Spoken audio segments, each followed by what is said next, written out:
चलिए, बहुत बहुत स्वागत है आप सभी का। Most welcome all of you.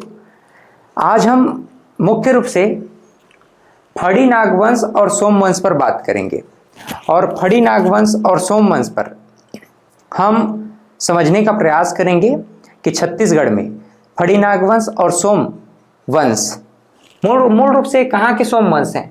ये आप देख रहे होंगे, कांकेर के सोमवंश और कवर्धा के फड़ी नागवंश।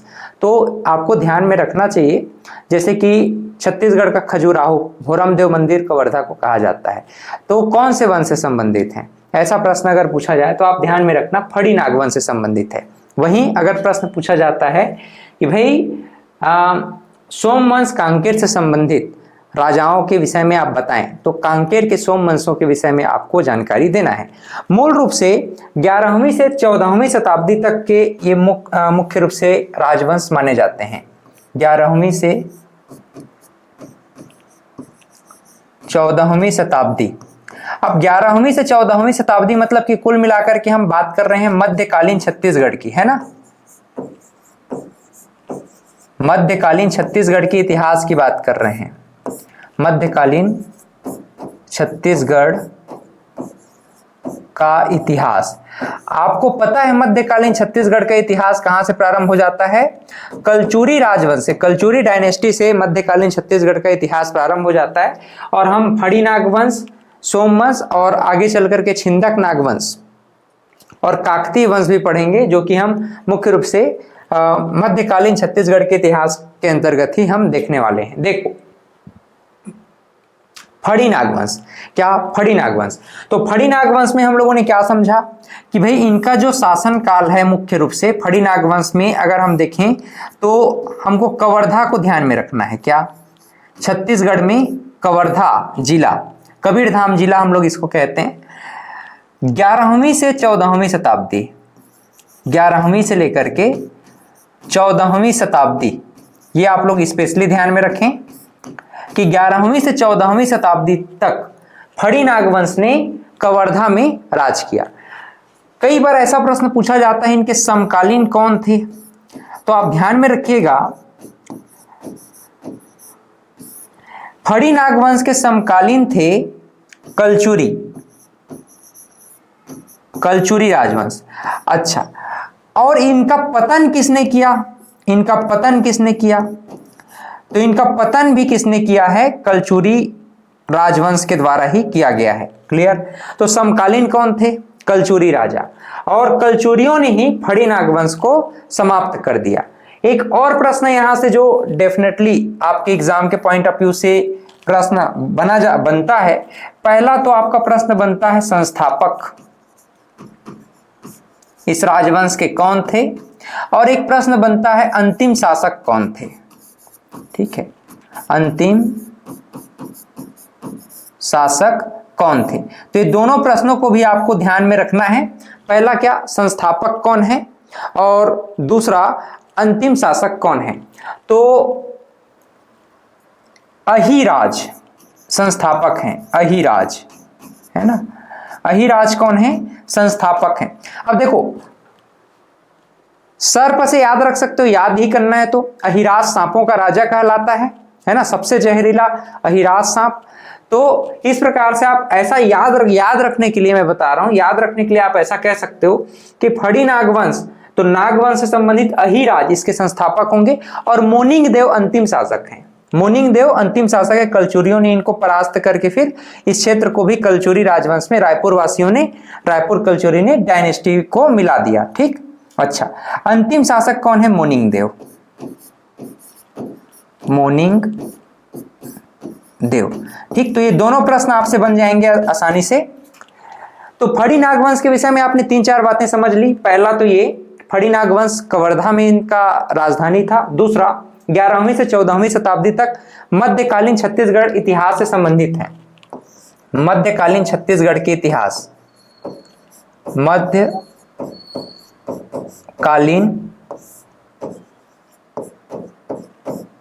छत्तीसगढ़ के इतिहास से इन लोग संबंधित हैं। ठीक, इनके समकालीन कौन है? कलचुरी। इनके पतन का कारण कौन है? कलचुरी। और फड़ी नागवंश के संस्थापक कौन थे? अहिराज। और अंतिम शासक कौन थे? मोनिंग देव। यहां तक सबको समझ में आया? किसी प्रकार का कोई डाउट है क्या? चलिए आगे बढ़ें। अच्छा, इन लोग मुख्य रूप से किस धर्म को मानते थे? तो इनका जो है धर्म क्या था, ये भी आप लोग ध्यान में रखेंगे। ये लोग मुख्य रूप से किस धर्म को मानते थे? शिव जी की आराधना करते थे, है ना? तो आप ध्यान में रखेंगे शैव धर्म अवलंबी थे, शैव मता अवलंबी थे, या शैव मता अवलंबी, शैव धर्म मतावलंबी, शैव धर्म मतावलंबी। इस प्रकार से हम लोगों ने फड़ी नागवंश को समझने का प्रयास किया है। तो फड़ी नागवंश आपको समझ में आया, कवर्धा समकालीन है कलचुरी, इनके पतन के कारण भी कौन है? कलचुरी। और कौन सी शाखा में मिल जाएंगे? रतनपुर वाला शाखा की लहुरी रायपुर वाला शाखा? तो रायपुर वाला शाखा। क्लियर? फड़ी नागवंश छत्तीसगढ़ के मध्यकाल छत्तीसगढ़ के इतिहास से संबंधित है, शैव धर्म के मानने वाले थे 11वीं से 14वीं शताब्दी तक। कवर्धा क्षेत्र में अहिराज इनके संस्थापक हैं। अंतिम शासक कौन होंगे? मोनिंग देव। तो यहां तक आपको सबको समझ में आ गया होगा, किसी प्रकार का कोई डाउट नहीं होगा। हम इनके राजाओं को एक एक करके समझेंगे, जानने का प्रयास करेंगे। सबसे पहले तो हम जानना चाहेंगे कि भाई जो हम बात कर रहे हैं फड़ी नागवंश की, यहां पर मैं पुनः एक बार लिख देता हूं, क्या है कई बार कंफ्यूजन हो जाता है ना? फड़ी नाग डायनेस्टी, फणी नाग डायनेस्टी, यानी कि फड़ी नागवंश। हम बात कर रहे हैं किसकी? फड़ी नागवंश की। तो अहिराज के विषय में मैंने आपको पहले ही बताया है। अहिराज कौन है भाई? अहिराज ही वह व्यक्ति हैं जो कि फड़ी नागवंश के संस्थापक के रूप में जाने जाते हैं। तो पहली बात तो ये ध्यान में रखिएगा कि अहिराज को ही फड़ी नागवंशी शासकों में संस्थापक माना गया है। एक प्रश्न यहां से बनता है कि इनका धर्म क्या था, है ना? ये मुख्य रूप से कैसे धर्म को मानने वाले थे? तो शैव मता अवलंबी थे, शैव मता अवलंबी। क्या थे भाई? शैव मतावलंबी। तो दो बातें आपको अहिराज जी के विषय में समझ में आया। तीसरा प्रश्न यहां से जो बनता है वो ये कि ये जो अहिराज हैं, इन्होंने अपनी राजधानी कैपिटल कहां बनाई थी? अपनी कैपिटल कहां बनाई थी? तो कैपिटल है कवर्धा, यानी कबीरधाम, है ना? कवर्धा।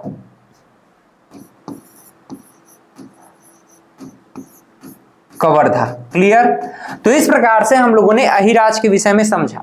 चलिए आगे बढ़ते हैं। इसी प्रकार से हम गोपाल देव को समझना चाहते हैं और गोपाल देव के विषय में जानकारियां हम जानना चाहते हैं। गोपाल देव कौन है भाई? अब देखिए, छपरी से प्राप्त प्रतिमा लेख में राजा गोपाल देव का नाम तथा संवत का उल्लेख है। इनके विषय में जो जानकारी मिली है हमको, सोर्स मिला है, सोर्स वो छपरी ग्राम के शिलालेख से मिला है। यहीं पास में छपरी ग्राम है, तो छपरी ग्राम शिलालेख से इनके विषय में जानकारी मिला है।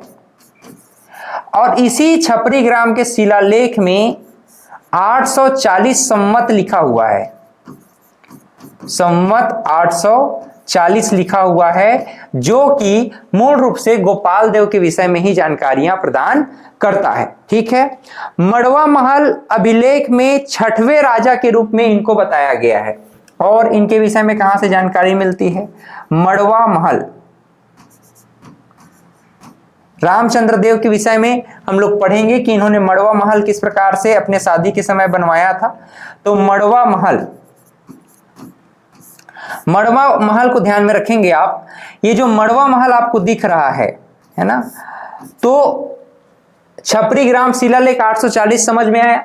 मड़वा महल में गोपाल देव को 6वां राजा बताया गया है, 6वां राजा बताया गया है।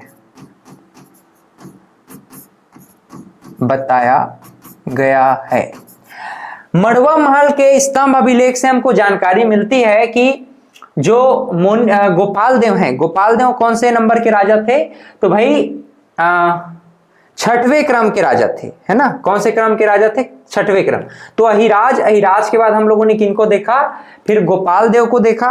अच्छा, गोपाल देव ने रतनपुर से कलचुरी राजा जाजल देव के अधीन शासन किया, ऐसा माना जाता है। तो गोपाल देव के विषय में एक बात और भी ध्यान में रखिएगा कि ये जाजल देव के अधीन थे। जाजल देव के अधीन इन्होंने शासन किया। तो गोपाल देव किसके अधीन शासन कर रहे हैं? कलचुरी डायनेस्टी, रतनपुर शाखा के जाजल देव अधीन। गोपाल देव के समय में भोरम देव संभवतः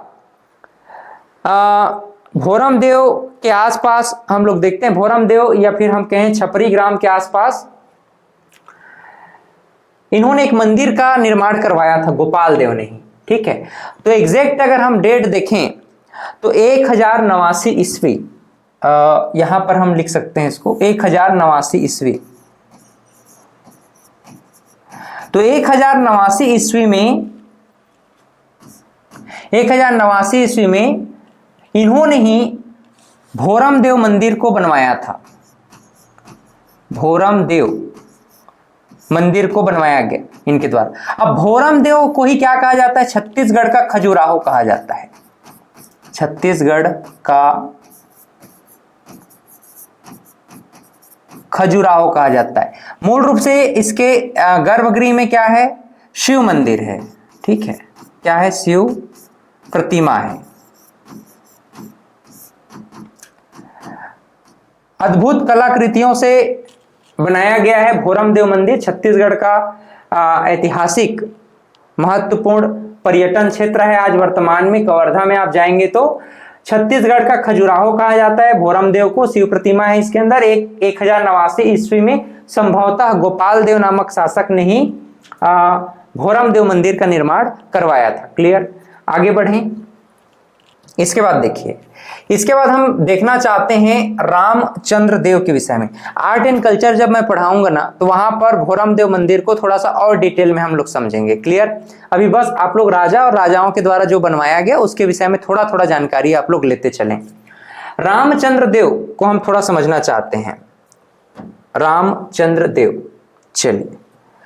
अब रामचंद्र देव छपरी से प्राप्त शिलालेख में राजा लक्ष्मण देव तथा उनके पुत्र राम का उल्लेख मिलता है। संभवतः रामचंद्र देव 24वें राजा रहे होंगे, ऐसा हमको जानकारी मिलती है। तो इस विषय में आप लोग 2-3 बातें ध्यान में रखेंगे। पहला तो ये कि छपरी शिलालेख, छपरी ग्राम शिलालेख,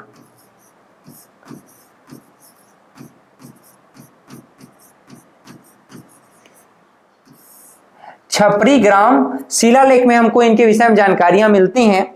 और 1339 ईस्वी के लगभग ये 24वें क्रम के 1339 या 49, 1339 से लेकर लगभग 49 ईस्वी आप कह सकते हैं, 1349 ही लिख लीजिए, है ना। 1349 ईस्वी के लगभग ये कितने नंबर के राजा थे मैं बताया? तो 24वें नंबर के राजा थे। कौन से नंबर के? 24वें नंबर के राजा थे, क्रम के राजा थे। क्लियर?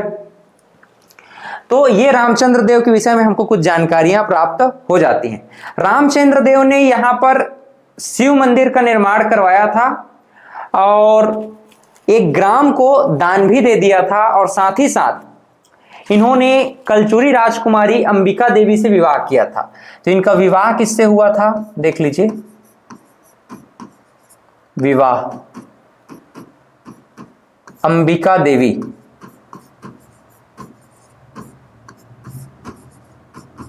अंबिका देवी। अंबिका देवी कौन है भाई? कलचुरी राजकुमारी, कलचुरी राजकुमारी। तो कलचुरी राजकुमारी अंबिका देवी के साथ इनका विवाह हुआ था। मड़वा महल, जिनको हम दुल्हा महल के नाम से भी जानते हैं, है ना, तो मड़वा महल या दुल्हा महल का निर्माण इन्होंने ही करवाया था। मड़वा महल। अपने विवाह के उपलक्ष्य में ना मड़वा महल या दुल्हा महल का निर्माण इन्होंने ही करवाया था। क्लियर, समझ में आया?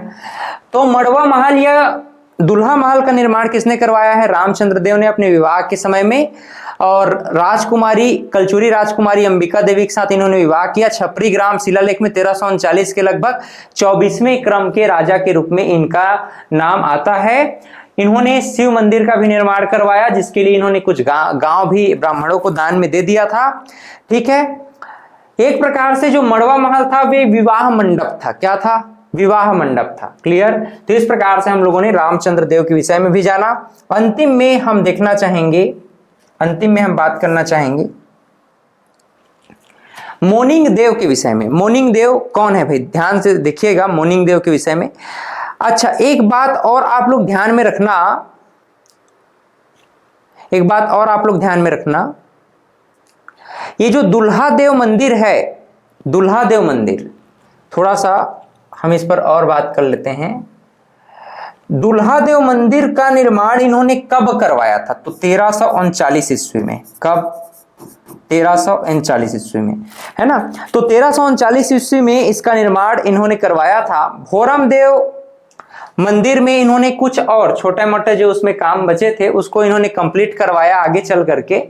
और भोरम देव को इनके समय में ही फिर प्रसिद्धि मिली भोरम देव मंदिर को, और भोरम देव को छत्तीसगढ़ का फिर खजुराहो कहा जाने लगा।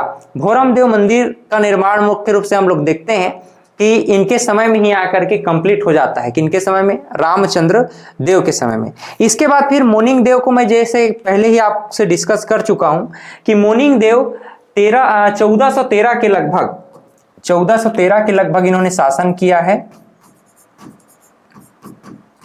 और मोनिंग देव फड़ी नागवंश के अंतिम शासक माने जाते हैं। अंतिम शासक माने जाते हैं। क्लियर है यहां तक? अच्छा, मैंने आपको जैसे बताया था अंतिम शासक है, तो इनको परास्त किसने किया? तो मोनिंग देव वर्सेस ब्रह्मदेव, ब्रह्मदेव राय। ब्रह्मदेव राय कौन से शाखा से थे भाई? लहुरी शाखा थे। लहुरी कलचुरी शाखा के थे, है ना? मतलब रायपुर कुल मिलाकर के। तो इनके द्वारा ये पराजित हुए मोनिंग देव, और लहुरी शाखा में फिर कवर्धा को शामिल कर लिया गया। फिर ये कवर्धा को शामिल कर लिया गया लहुरी कलचुरी में, लहुरी कलचुरी शाखा में।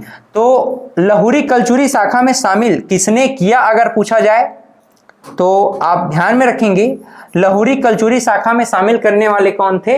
लहुरी या कलचुरी शाखा के शासक ब्रह्मदेव राय। क्लियर? तो इस प्रकार से हम लोगों ने अंतिम शासक को भी यहां पर समझने का प्रयास किया है।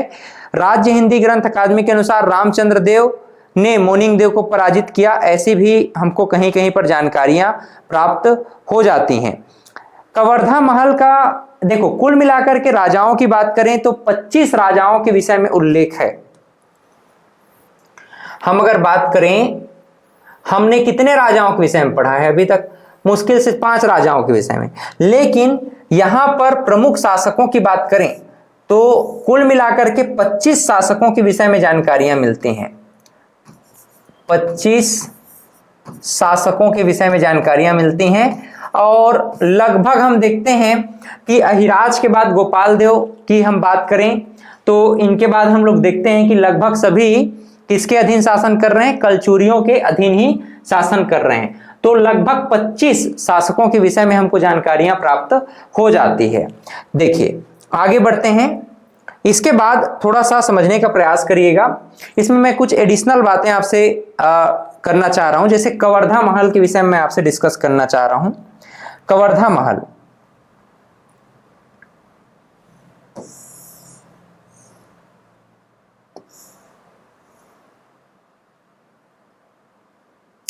देखो कवर्धा महल,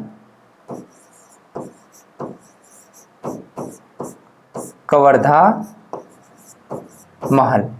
अब कवर्धा महल के विषय में बहुत सारी जानकारियां आपसे एग्जाम में पूछा जाता है, तो इस पर हम लोग थोड़ा सा बात कर लेते हैं। जैसे इसका डिजाइन किसने किया था, तो महाराजा धर्मराज सिंह।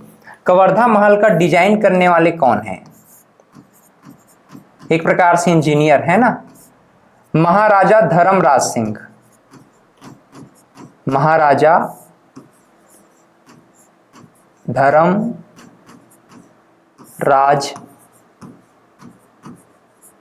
सिंह, ठीक है। तो इसको डिजाइन करने वाले कौन है? कवर्धा महल को महाराजा धर्मराज सिंह। हाथी दरवाजा या हाथी गेट यहां पर पड़ता है, और कवर्धा महल के विषय में हम लोग देखते हैं कि यहीं पर क्या है, इसी में हाथी महल होता है ना, हाथी गेट बोलते हैं इसको, एक्चुअली में हाथी गेट बोलते हैं। तो कवर्धा महल के जो प्रथम गेट को ही हाथी गेट या हाथी दरवाजा कहा गया है, हाथी दरवाजा कहा गया है। इसके प्रवेश द्वार आप कह सकते हैं, ये प्रवेश द्वार है। क्लियर? कवर्धा महल के प्रवेश द्वार को हाथी गेट या हाथी दरवाजा कहा गया है।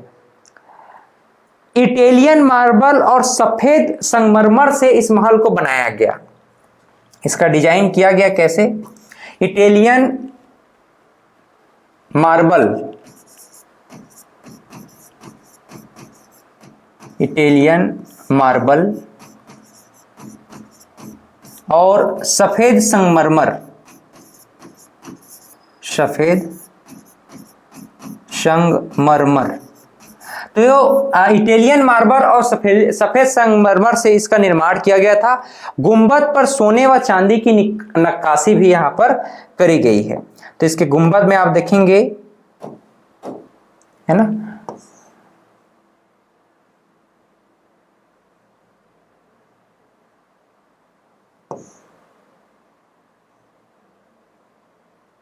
मैं ऐसे ही बना दे रहा हूं, स्पेशली बन नहीं रहा है कुछ भी, है ना, तो इसको आप लोग ध्यान में रखेंगे। इसका जो गुंबद है, गुंबद सोने और चांदी की नक्काशी, सोने एवं चांदी की नक्काशी यहां की गई है। क्लियर? तो इस प्रकार से आप लोगों ने अभी क्या देखा, कवर्धा के फड़ी नागवंश के विषय में आप लोगों ने जानकारी प्राप्त की है।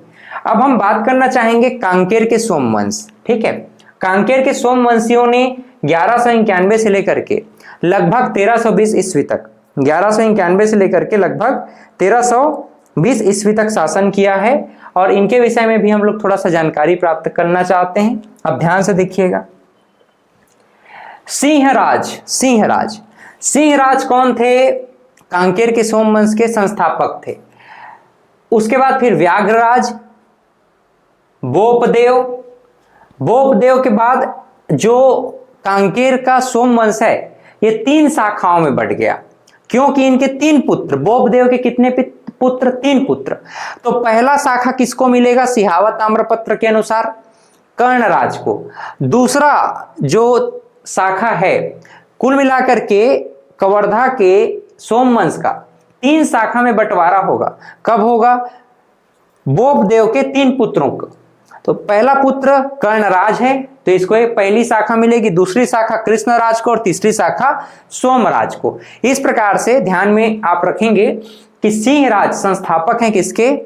कांकेर के सोमवंश। इसको मैं पुनः लिख देता हूं, ध्यान में रहना चाहिए। कांकेर के सोमवंश।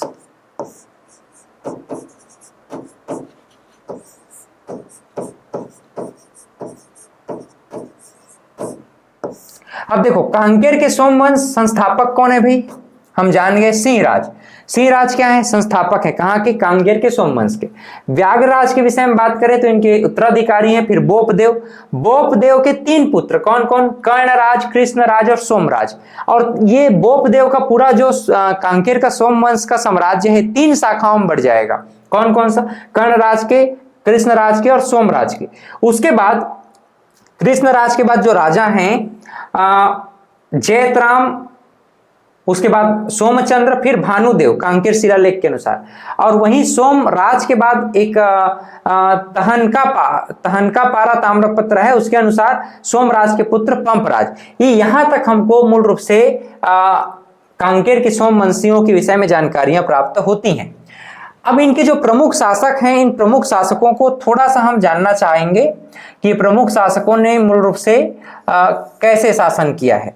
जैसे कि इनके जो प्रथम शासक हैं, जिसके विषय में हम बात करना चाह रहे हैं, तो प्रथम शासक कौन है भी?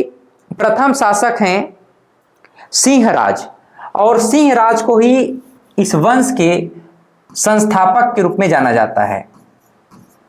संस्थापक कौन से वंश के विषय में हम लोग बात कर रहे हैं अभी? कांकेर के सोमवंश, कांकेर के सोमवंश।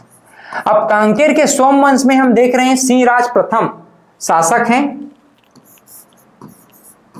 सिंहराज जो है प्रथम शासक हैं और इन्होंने ही स्थापना किया है कांकेर के सोमवंश का।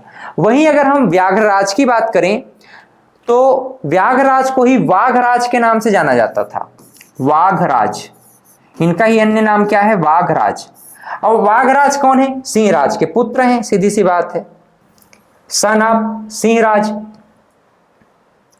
बोपदेव, बोपदेव देखो, बोपदेव के बाद ही 3 शाखाओं में बटेगा, है ना? कर्णराज के विषय में, फिर सोमराज के विषय में हम लोग आगे देखेंगे, और सोमराज का पुत्र फिर पंपराज, है ना? तो 3 शाखाओं में हम बांटेंगे। तो बोपदेव के विषय में हम लोग देखते हैं। बोपदेव के विषय में ध्यान दीजिएगा। बोपदेव के पश्चात यह शाखा जो है 3 शाखाओं में बढ़ गई, इसका पूरा साम्राज्य। पहली शाखा इनके पुत्र, पहली शाखा इनके जो पुत्र हैं कर्णराज को मिलेगा। ठीक है, पहली शाखा किसको मिल रहा है? देखो, बोपदेव का पहला पुत्र कर्णराज को। दूसरी शाखा किसको मिल रहा है? सोमराज को। और तीसरी शाखा भानुदेव को मिल जाएगा। तीसरा शाखा किसको मिल रहा है? भानुदेव को। इस प्रकार से कांकेर शिलालेख में इनके विषय में हमको जानकारियां प्राप्त हो जाती हैं, चूंकि हम लोगों ने पहले ही पढ़ा है। यहां पर देखिए, एक तो हम लोगों ने कर्णराज पढ़ा, कृष्णराज पढ़ा। एक्चुअल में कृष्णराज के समय में ही भानुदेव के विषय में ये जानकारियां आपको देख पा रहे होगे। तो कृष्णराज के पश्चात अंतिम शासक को दिया गया। हालांकि यहाँ पर हमको नाम क्या लिखना चाहिए? कृष्णराज लिखना चाहिए। तो यहाँ पर हम नाम लिख लेते हैं, थोड़ा सा चेंज भी कर सकते हो आप इसको याद रखने के लिए। यहाँ पर कृष्णराज का नाम आप लिख सकते हैं। भानुदेव तो अंतिम शासक हैं, यहाँ पर आप लिख सकते हैं कृष्णराज। क्लियर? कृष्णराज। और कृष्णराज के बाद ये कहां तक जाएंगे? फिर भानुदेव तक जाएगा। भानुदेव तक ये जो है शासन करते रहेंगे। ठीक है, तो इस प्रकार से 3 शाखाओं में बढ़ गया था इनका पूरा शासन व्यवस्था। ऐसी जानकारियां हमको मिलती हैं। बोपदेव इनके बाद 3 शाखाओं में बटा। पहली शाखा इनके बड़े पुत्र सिहावा अभिलेख में जानकारी मिलती, कर्णराज को मिला। दूसरी शाखा सोमराज को मिला, जो कि इनके पुत्र पंपराज तक चलेंगे। और तीसरी शाखा मुख्य रूप से कृष्णराज को मिला और भानुदेव तक चलेगा। एक कांकेर शिलालेख में हमको जानकारियां प्राप्त हो जाती हैं। क्लियर? यहां तक सबको समझ में आ रहा है या नहीं? तो हम लोगों ने अभी क्या देखा? कांकेर के प्रमुख शासकों के विषय में हम लोगों ने जानकारी प्राप्त किया है। क्लियर? इसी तरह से हम अब नेक्स्ट क्लासेस में जो फड़ी नागवंश तो हम लोगों ने पढ़ लिया कवर्धा का, साथ ही साथ हम लोगों ने सोम वंशीय कांकेर राजाओं के विषय में भी जाना। नेक्स्ट क्लास में हम डिस्कस करेंगे बस्तर में छिंदक नागवंश के विषय में, और उसके बाद डिस्कस करेंगे हम काकतीय वंश के विषय में। और छिंदक नागवंश और काकतीय वंश को पढ़ने के पश्चात हम जो आदिवासी विद्रोह हुए हैं प्रमुख रूप से, उन समस्त आदिवासी विद्रोहों पर डिस्कस करते हुए उससे संबंधित जितने भी तथ्य हैं, जितने भी प्रश्न बनते हैं, उन सभी प्रश्नों पर भी हम आपसे डिस्कस करेंगे, बात करेंगे। क्लियर? तो आज के लिए इतना ही रखते हैं क्लास को, और मिलते हैं नए क्लास में। तब तक के लिए बहुत बहुत धन्यवाद। Have a great day. इसी तरह से आप लोग पढ़ते रहें, आगे बढ़ते रहें। धन्यवाद।